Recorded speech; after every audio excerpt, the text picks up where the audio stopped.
Posso? Muito obrigado, Sr. Presidente, Sr. Ministro, Srs. Secretários de Estado, Srs. Deputados. Eu não resisto a iniciar a minha intervenção com uma citação. Muito mais importante que discutir a quem pertence a governação do CREN é assegurar eficiência e eficácia ao nível da sua gestão.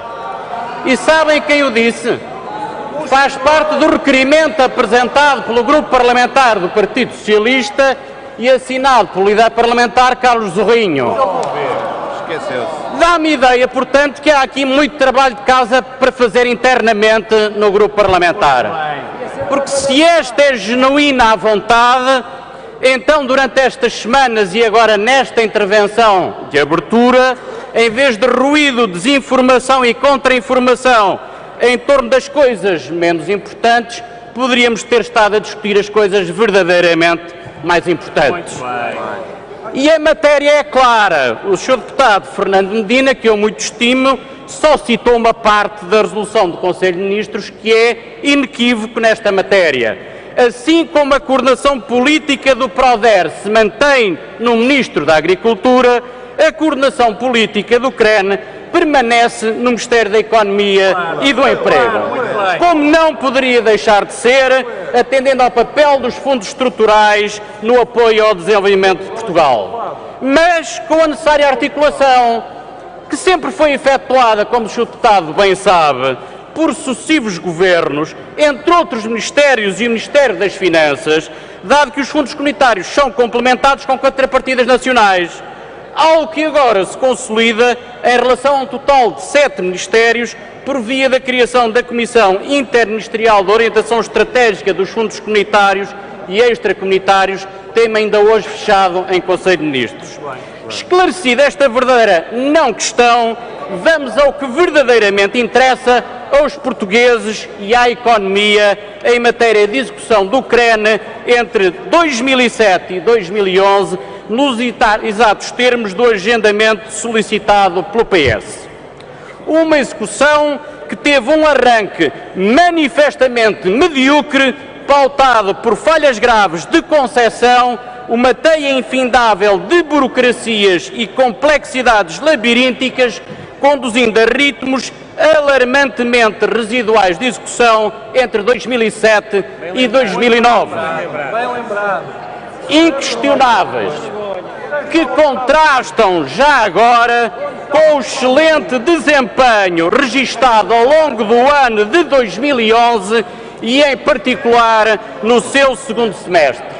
Só assim foi possível fechar o ano com uma taxa de execução próxima de 40%, obtida através da aplicação de um valor de fundos estruturais que é bom recordar também, situado na casa dos 3.400 milhões de euros, ou seja, quase 10 milhões de euros por cada dia do ano de 2011. Muito bem. Maior por si só, é bom que se diga, num único ano, do que aquilo que se fez anteriormente em 3 anos e meio, pois excede a soma dos valores aplicados, não apenas em 2007, 2008 e 2009, mas ainda ao longo do primeiro semestre de 2010. E os números são estes. Um valor, portanto, absolutamente inédito nas décadas de utilização de fundos comunitários que já levamos em Portugal, que muito contribuiu para ajudar o país numa conjuntura particularmente delicada, pelas razões conhecidas, e que a bancada parlamentar do PS tem a obrigação de conhecer especialmente bem, traduzindo-se só no mês de dezembro de 2011 na aplicação de 500 milhões de euros de fundos estruturais, algo que não conhece paralelo na gestão de fundos comunitários em Portugal. Por mérito do Governo, mas igualmente dos milhares de promotores de projetos, dos empresários e dos portugueses, que em 2011 deram o seu melhor contributo para o desenvolvimento do país em que acreditam, dando lugar a um saldo da balança de bens e serviços como não se via desde 1996, permitindo também reforçar as projeções do Banco de Portugal, que apontam no sentido de já em 2012 podermos vir a exportar mais do que aquilo que importamos.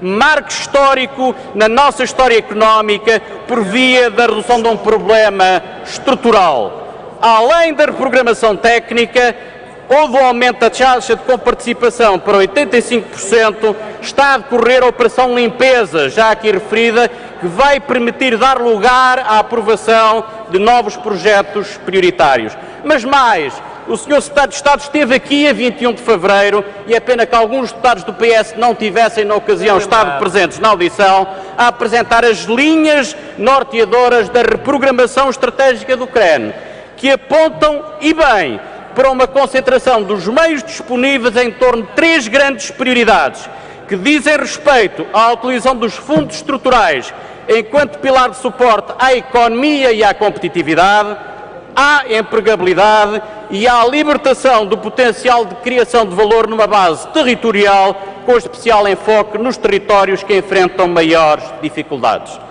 Senhor Presidente, senhores deputados, podem assim, nas coisas verdadeiramente muito importantes, os portugueses ficar tranquilos quanto a esta matéria.